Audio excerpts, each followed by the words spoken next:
So this question looks like a simplify question.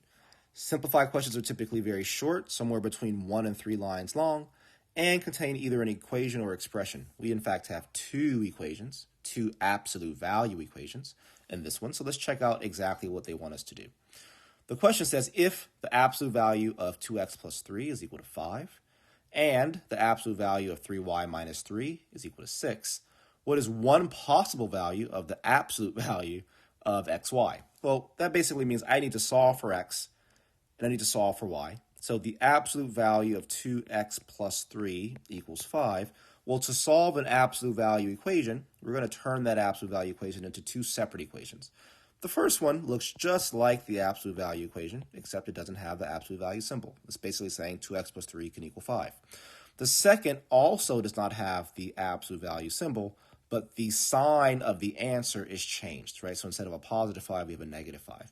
So how do I solve these? So I can subtract 3 from both sides here, and I'm left with 2x equals 2, and therefore x equals 1 as a possibility.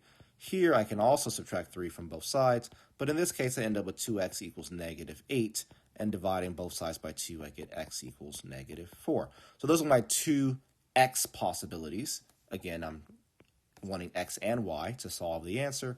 So let's see for y. So for 3y minus 3 inside absolute value equals 6, I do the exact same process. I'd have 3y minus 3 equals positive 6, and I'd have 3y minus 3 equals negative 6. So to solve here, I'm adding 3 to both sides, and I have 3y equals 9, which means that y can equal 3. And I'm adding 3 to both sides here, in which case I get 3y equals negative 3, which means that y can equal negative 1. So what are some xy combination possibilities?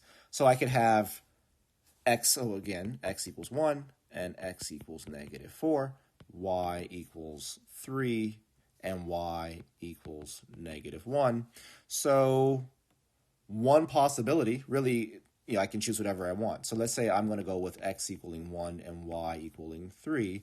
Therefore, x comma y, or xy I should say, absolute value of xy would equal the absolute value of 1 times 3, which is just 3. So that would be a correct answer.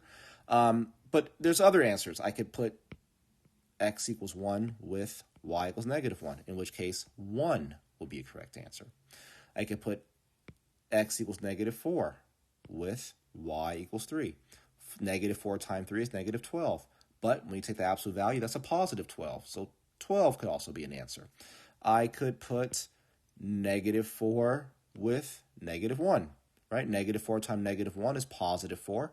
The absolute value of positive 4 remains 4. So 4 could also be an answer. So we have 3 as a possibility, 4 as a possibility, 12 as a possibility, and 1 as a possibility. All four of those are possible answers for you.